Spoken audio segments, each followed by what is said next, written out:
Hello everybody, it is Wednesday the 7th of May and here I go again, trying very hard to bring truth to people, to open their eyes and their ears to the truth of what the book, the Bible, is actually saying. I've been thinking about whether I'm unindoctrinating, and I'm not. There are many at the moment that say I'm unindoctrinating. That means they're getting out of doctrine mostly, because it's unindoctrinating, so they're getting out of doctrine. But they're not actually going back into the text to see what it actually says. They're just walking away from it altogether. Yeah? So I'm unindoctrinating from what I'm being told it says. But I'm not walking away from the Bible. I'm going deeper into what it actually says, the actual truth of what it says. Because it is important that we know. It is important for us to know what it says in that book, because it shows us what we are and what we are in. And it shows us the truth of ourselves. There is a knowledge of self in that book. So no, I'm not walking away from it. I'm trying to see what it actually says.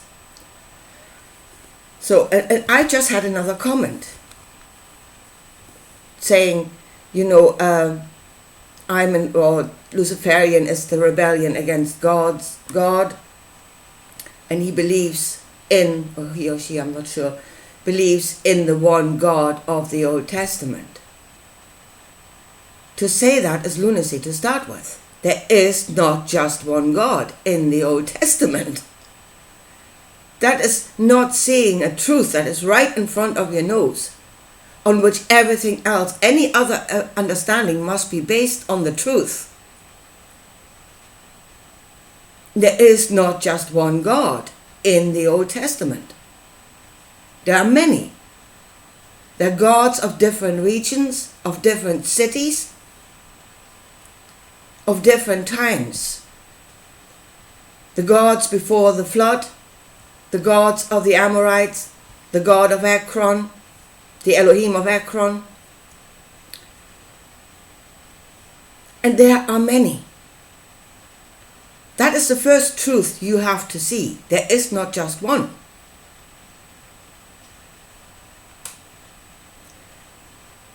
The idea that there is only one was artificially created.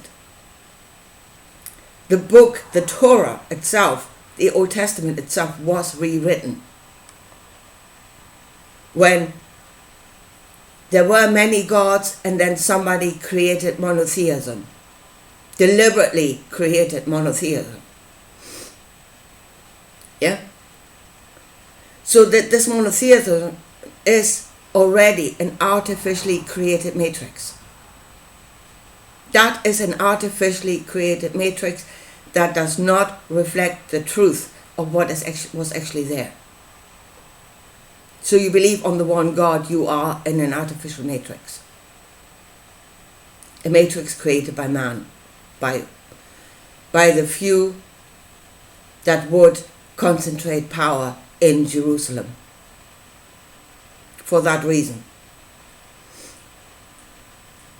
So the truth in the book, you beat yourself on the chest saying, I am a Bible-believing Christian. Yeah, I believe on the God of the Old Testament. Which one? Which one do you believe in? And when the Bible refers to the gods of other regions, it does not refer to them as idols. Dead idols. They were not idol worshippers. It does not refer to them as demons. It says they are gods. Psalm 82. God, Elion, the one above all of them, judges amongst the gods and the mighty. It's all over the book. You say, I believe on the one, you are willfully ignorant. you're closing your eyes to the truth. You believe what you want to believe. You're not believing what that book says. You are not a Bible-believing Christian, because that is not what the book says. And it also says that there was a time when we had a choice. I mean, the choice of who do you want to be ruled over is not really a choice, you know. But a bit like election now, you know. You think you have a choice, you don't have a choice. It's all the same. You're being ruled over. It doesn't matter which one you choose. Because in that, the Elohim are all the same. That is what makes them Elohim. They are the rulers. They are the ones that have the knowledge, and not to them, knowledge is power. Knowledge is being used to rule over, to give you an advantage over others. That is what makes an Elohim an Elohim. That is who they are. But, as I said, as far as choices go, there was one. Because again, Joshua clearly says, do you believe on the Old Testament and read what it says? Joshua gave the people a choice. He says, which God do you want to serve? It doesn't say what idol, which demon. No, which God do you want to serve? And those were living gods, living beings. They existed, they were there. They walked amongst the people. Gods walked amongst the people. The angels walked amongst the people.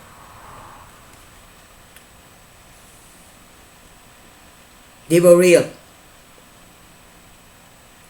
So Joshua says, which God do you want to serve? The gods that your people worshipped in Egypt?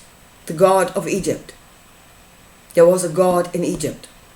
The gods before the flood, at a different time. Or the gods of the Amorites, in which land you are now? Or do you want to serve Yahweh? There is a choice of which mighty one, which ruler you want to serve. Yeah, I believe on the one God. It's lunacy. Have you read the book? What happened later on was Jesus. Yeah? Or why they crucified him. He was bringing the knowledge of another God.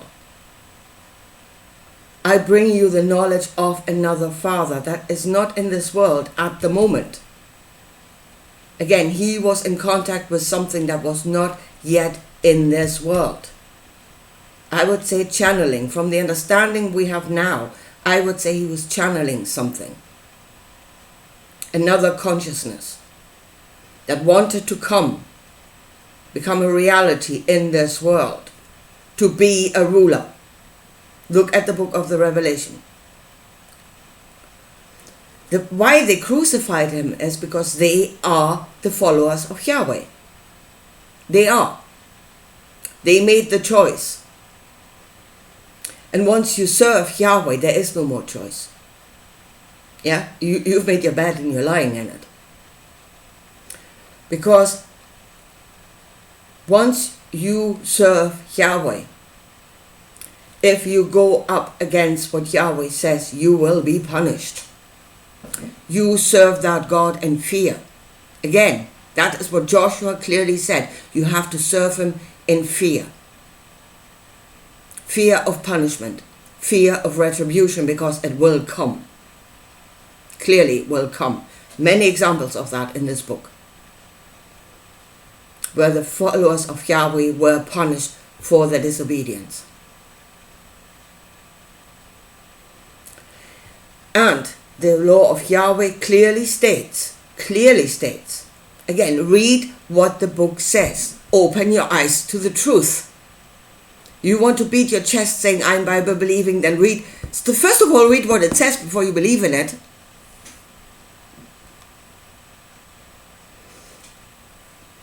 The law of Yahweh clearly states, if anyone should entice, if you know of anyone that should entice the people to serve another God, that person must surely be put to death. That is the law of Yahweh. And it says, even if it is a member of your own family, even if it is somebody that you love, your first duty is to Yahweh. If your son or your daughter entices others to serve another God, you must put them to death. Again, you must sacrifice your own children, because God must be above that. He must. It was the first test that was set for Abraham. Would Abraham sacrifice his own son in service to Yahweh, if Yahweh commands it? That was the greatest test that Abraham had to pass to become a servant of Yahweh. He passed with flying colors.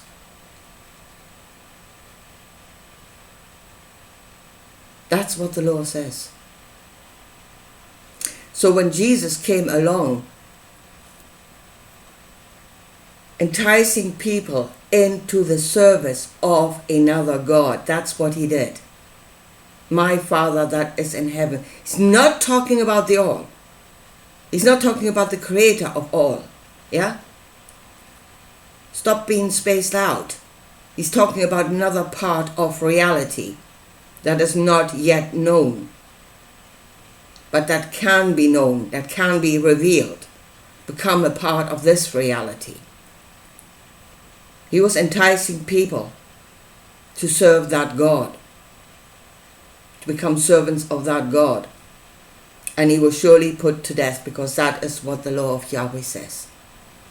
That is what happened. Creator is not talking about the Creator.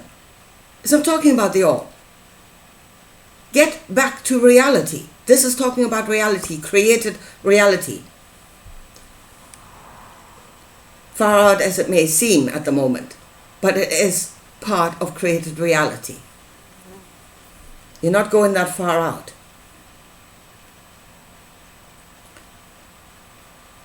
So that is what the story says.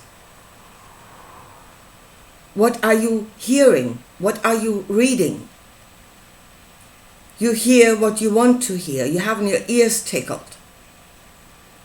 Yeah? There is only one, and then everything has to kind of fit into that matrix. And it doesn't. It doesn't fit. Because it's not what it says. You're trying to drive a square peg into a round hole. It's not working. See the truth of what it says, and then see the truth of the God that Jesus advocated for. Yeah? See the truth. His truth is revealed in the book of the Revelation.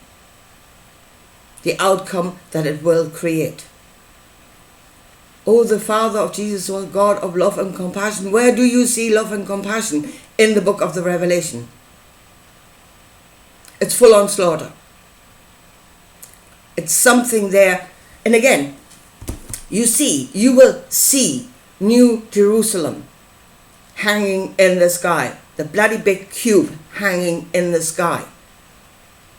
Then believe your lying eyes. Believe in what you are seeing. It is real. It's not a delusion. It will be real. If it's there, it's real.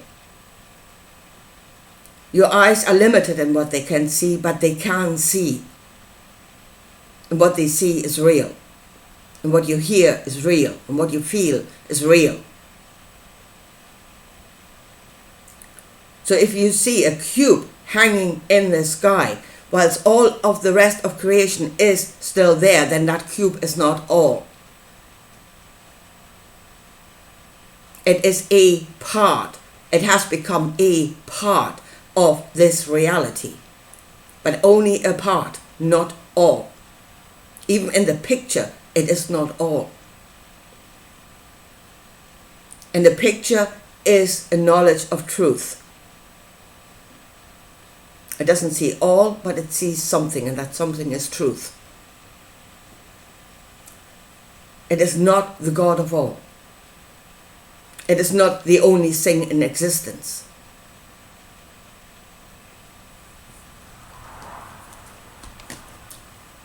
This book, the Bible, is the story of the Elohim, the rulers that come from the stars to rule over humanity. That is what it says. And there are many. And here's the last thing I want to say, and that is whoever serves an Elohim is a traitor to humanity.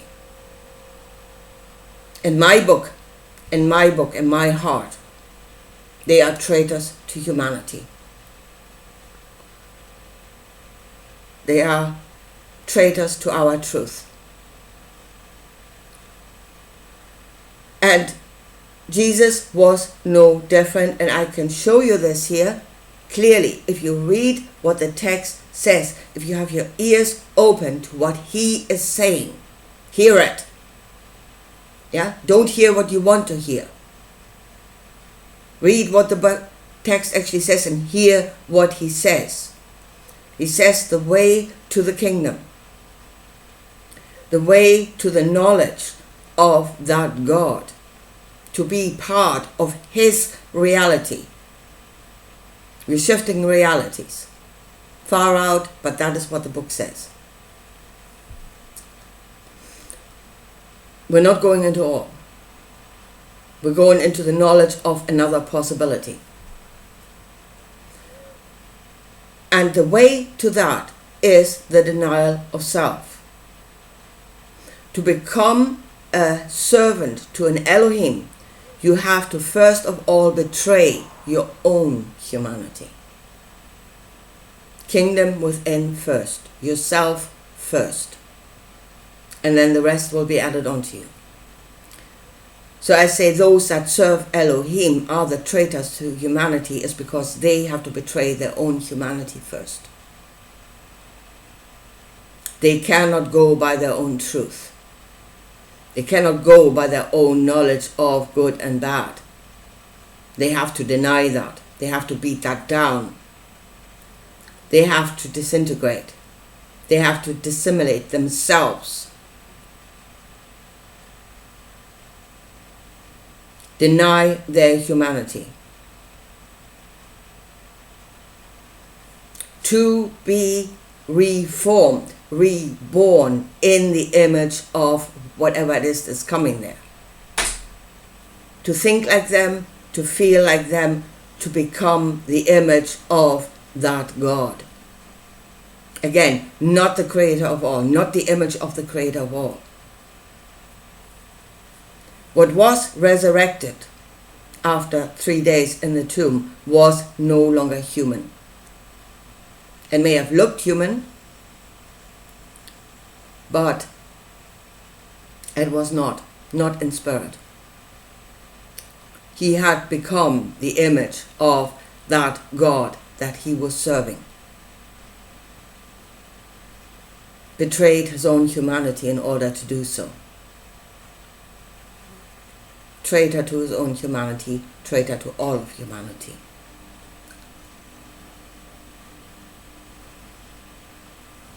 Traitor to our truth. And whoever does that is not greater. Those gods are not greater.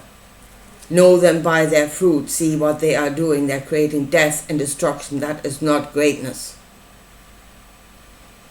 Know bad when you see it. Know it. Stop denying what it is you're seeing. Yeah? They show you a book where plagues are being poured out. There's going to be war. There's going to be famine. God is pouring out plagues all over the thing, and you're standing there calling it good. Then you are denying your humanity. You are denying your own knowing. No human being should call that good.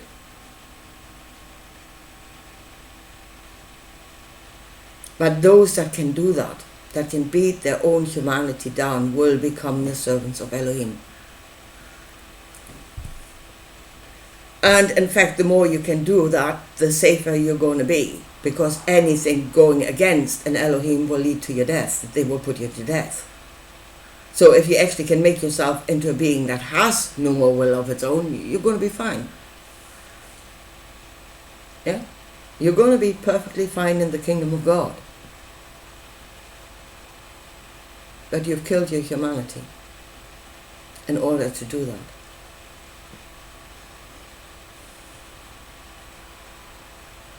That is the truth, the way. And will it lead to life? I don't know. I wouldn't call that life. I would not call that life. Yeah? You may be in that state of the servant of Elohim for all eternity, I don't know. Or for a very, very long time anyway. Yeah? You've been given eternity and you've paid the price of your humanity. Is that a price worth paying for life? If you would call that life. I wouldn't call that life. Anyway, here folks, really, unindoctrination. If we unindoctrinate, is we're getting away from the doctrine. But we should go toward the truth. The doctrine is the lie. They're telling you what the text says, and it's not what the text says, and it does create an artificial matrix. You are living in an artificial matrix. When you think there's only one God, you're living in an artificially created matrix. That is not the truth. The truth is in that book. So we should unindoctrinate from the false indoctrination into seeing the truth of what the book actually says. Going deeper into the truth of the Bible. And then we will know ourselves and what it is we're in. And then start behaving like human beings. Stop denying yourself. Stop betraying your own humanity in order to serve an Elohim. Anyway, here, I leave it at that for today. Talk to you again soon. Bye.